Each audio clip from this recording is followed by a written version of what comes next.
Hey guys, welcome back to another video. Today we're going to be performing a transmission fluid drain and fill. We're going to go ahead and list all the parts and tools we're going to be using. Alright, so we're going to be going through this pretty quick just so you guys can get your info and head on out to do your job.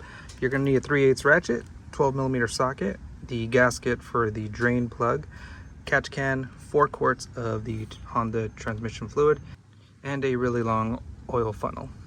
Now, you really don't want to get anything else other than the Honda genuine transmission fluid. Anything else will damage your transmission. So we're going to go ahead and start off by removing the fill plug here. Give this a quick tug. It's just out of rubber. Set this to the side.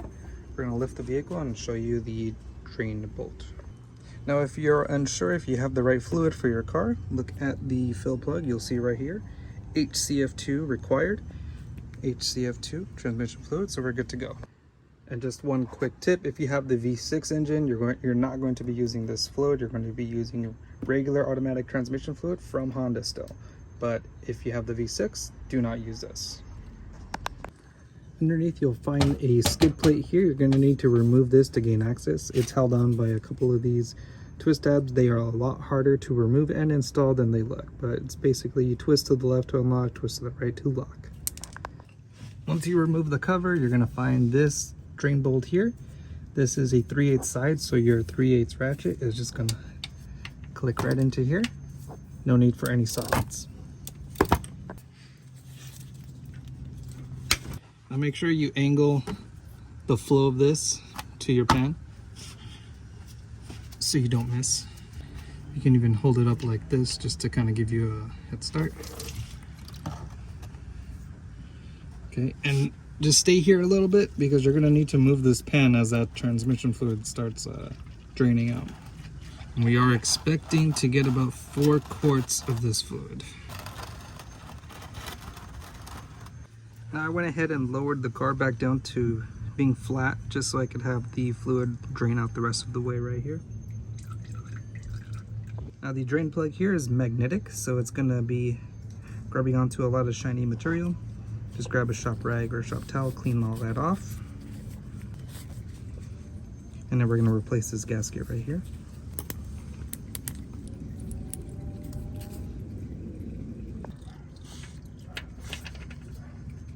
Alright, we're going to go ahead and wipe off any excess oil here. And snug this down.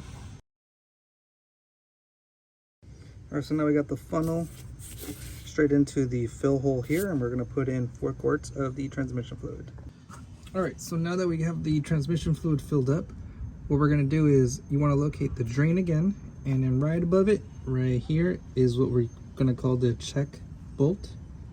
You're going to loosen this here, not remove it. You're just going to crack it loose and get it loose, but don't remove it. You're going to leave it on. I could move it by hand, but I'm going to leave it like that. So when we lower the car, it'll be a lot easier to remove that and put it back on. Alright, so now we're going to go ahead and start up the car. So what you're going to want to do is just foot on the brake and let this idle for about 10 to 15 seconds.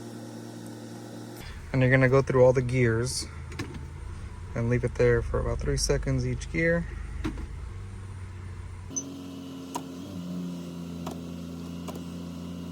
And you're going to do this 3 times. And now with the oil pan underneath, right under the check bolt,